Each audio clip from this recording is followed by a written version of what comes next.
Hey, what's up everybody? So today I wanted to do a quick custom Lego Spider-Man Into the Spider-Verse and Across the Spider-Verse collection video. Basically, all of the custom printed Lego Spideys and knockoff Spideys that I've assembled for both films. And the collection is not really quite where I want it to be. There are some like knockoff minifigures that I would prefer to swap out with the official ones when I'm able to, and also some accessories and a couple missing characters. But I still want to show it to you now because I'm pretty happy with where it is for the moment. And so I guess you can consider this kind of a collection update number one. Maybe we'll do another one of these in the future. My main Marvel shelf has all kinds of Spider-Verse stuff going on in the way of figures. Before we even get to the minifigures, really quick before we get started, it is important for me to acknowledge that a lot of bootleg and knockoff minifigures feature stolen designs from some very talented and hardworking artists in the online Lego Instagram community for custom printed minifigures. So if there are any that go unnoticed by me included in this video, be sure to let me know and I'll put it in the proper credit down below in a pinned comment. First up is Miles from Across the Spider-Verse by Jock-a-Brick, which I reviewed on here not too long ago in that short, and just a crazy detailed figure with a crazy amount of accessories too,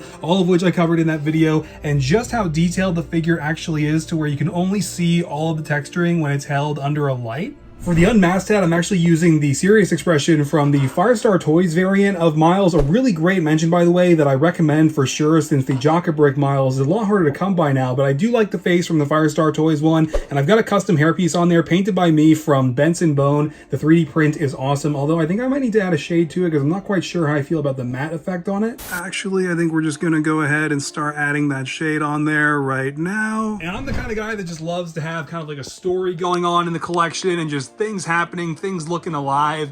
And I don't know, man, I don't know how I would do it, but I would love to recreate the chase scene at the end and just have all the Spidey variants chasing Miles somewhere, like on the door there or something. I don't know, but then I wouldn't have my Spidey corner.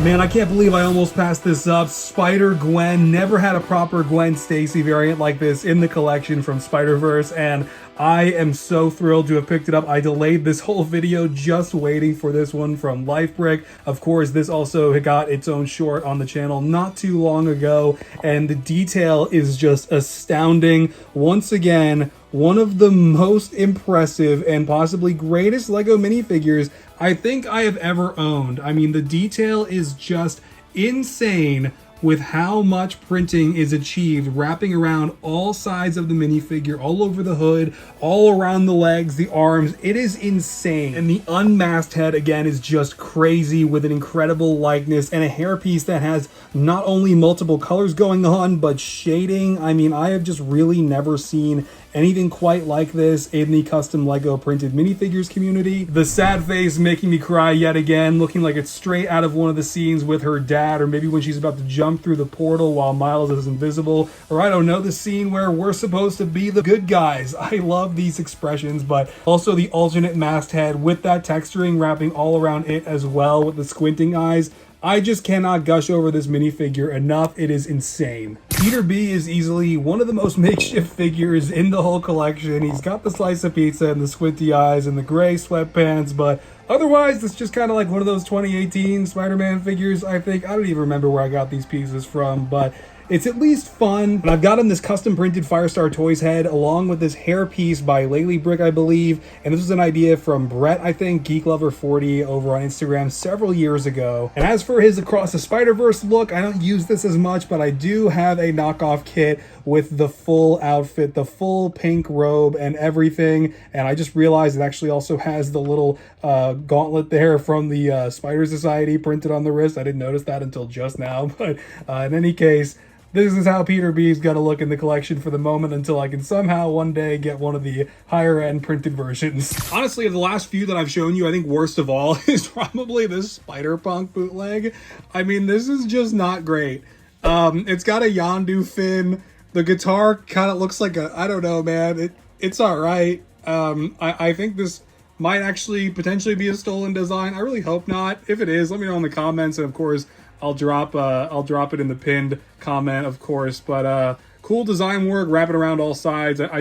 There are better printed versions of this that I know exist on the Instagram community, and this is just gotta go eventually, man. All right, now I got Pav from Moonbutton, and dude, I love this figure. Actually, this is probably one of my favorite bootleg figures in the collection, and I'm really happy to have him. It's just Despite the really cool printing on this, the hairpiece is just literally Gwen's, just in a black color, and so I tried some other options. I stole Bruce Banner's black Anakin hair, and this is okay. I do have an extra one of these Peter B hair pieces, just not on me right now, and I'm thinking maybe if I get this painted in black, this is gonna be the best of the options. I don't know, man. Oh yeah, and he's got a super sick little web shooting attachment that some of the knockoff minifigures have been doing lately, and it's really cool. Dude, I mean, this minifigure gave me an extra boost to my will to live. I cannot tell you how thrilled I was when this guy showed up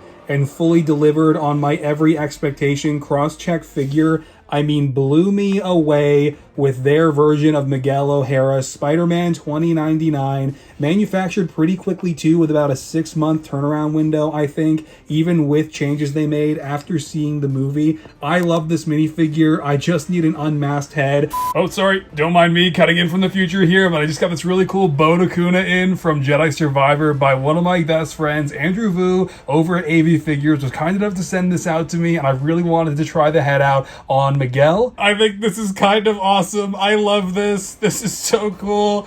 This was an unexpected little connection that I was not expecting to be able to make with the minifig, and then when I saw the opportunity, I was like, dude, that might work. And I'm happy to say, I think it does. What do you guys think?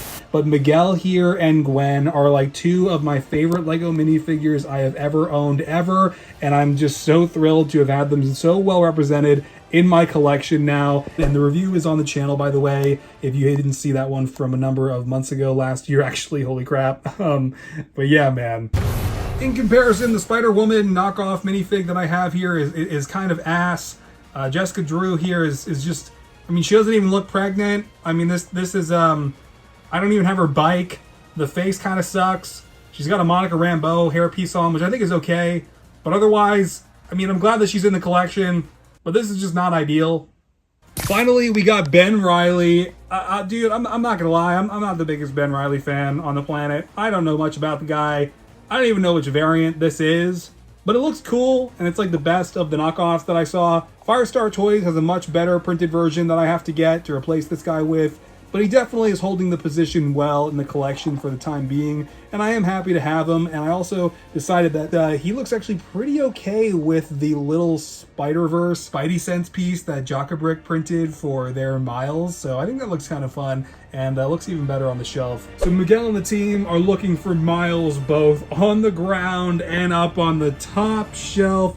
Where's Miles Morales, bro? I still don't know. My guy still watches me while I sleep. You also might have seen the short on this guy as well. Spidey PS5, even though it was the PS4 version that showed up in Across the Spider-Verse, I thought Firestar Toys' version of the PS5 suit was a notable mention here. I just love the figure. So simple and just a really nice and streamlined design and a really affordable means of getting the character into your collection. And I thought that, you know, it's really cool to have him with the Spider-Verse collection, considering he did show up in the film very briefly, and so he does kind of have a place. I only just now got my first Penny Parker into the collection just this year. Waited so long for this to finally happen. Just another bootleg or knockoff, but it's really good and really high quality. Honestly, the printing is stellar and it looks just like her. I love this figure. I don't have the mech, right? The battle suit that her father died in and everything that we saw also come to an end at the end of the first Spider-Verse film. I like the original more than the new one in Across the Spider-Verse, honestly. And Benson Bone also has a really fantastic 3D printed kit of it on his site that I still have yet to pick up, but one day I will, and one day I'm gonna paint that thing and Penny will finally be complete. But for now, it's just her. I'm just happy to have her in the collection though. Honestly, I kind of feel like an idiot still having a bootleg of Spider-Ham, considering he's only like $10 on Bricklink, and I think the little hammer that I've had him using here is just a little brown Mjolnir. So honestly, I mean, he's really held the place really nicely and, you know, held the spot in the collection, but I think it's time for him to go. I really need to hop on Bricklink and just get the official one. The situation with Spider-Noir is a little different because he's a little more expensive in the aftermarket. And so I've got the knockoff version of him here for the body, right? So the body, you know, the head, torso, legs, and the arms. And the trench coat is actually from Cape Madness. And then I've got a regular Lego black fedora on there. And I think 2 pistols from Minifig Cat. I don't know why he's got these. These aren't even the right era. I need to get rid of these. Wow, I haven't taken a closer look at this guy in a number of years. He's been hanging out in the collection. You know, sometimes I really do question my makeshift choices when I just throw accessories on a figure. I gotta get the official version of this guy too. I'm not gonna lie, bro. I forgot who she is. She was really cool in the movie. I'm not looking it up, but this bootleg or this knockoff that I have is really cool with some wild design work wrapping around all sides of the torso, which is really surprising, and it's super clean and honestly pretty seamless, and I'm just really thrilled to have her in the collection because honestly I forgot that she was there until today. Some notable mentions for our Spider-Verse collection video, of course, we've got the Spot by Firestar Toys. Really glad I picked this guy up. He's got his little bagel there as well. I've got him on top of one of these really awesome ghost pieces. I forgot what minifigure this originated from. I used one for my Red Skull from 2018 for Infinity War. You guys know what it is. And also we've got the Prowler bootleg figure, and I mean not bad. It's not great. I don't love the head, but I mean it's okay. It's not bad. It holds the place. I would prefer a better one, but it works. I actually almost forgot my other two Spider-Verse minifigures up here. This was my original Miles and Gwen that I had before this year, and of course this is the standard Into the Spider-Verse variant of Miles. I did a full production value review on this by Phoenix Customs a couple years ago now, I think, on the channel, and then this is also the Spider-Gwen that I had previously, which has got the official Lego torso, and then otherwise a bunch of really cool custom printed parts, also by Phoenix from a very long time ago, a number of years ago, and these definitely held the place really well. And at first I was like, you know what, I'm just gonna keep it to Into the Spider-Verse variants for my Spider-Verse collection. But then, you know, I couldn't control myself, and then, you know, the wallet's gone, bro. It's gone. So there you have it, my Spider-Verse collection of either really high quality custom printed minifigures, knockoffs, or makeshift versions of the characters. Let me know what you think down below in the comments. Make sure you click the notification bell so that YouTube knows that I'm still alive. And I appreciate you guys being here, and those of you guys that still are sticking with me. It means a lot, and I love checking in with you guys to show you some cool stuff while I'm working on my own figures when I can. So with all of that, thanks for watching. Make sure you have a good day. I'll see you next time. All right. Okay, bye.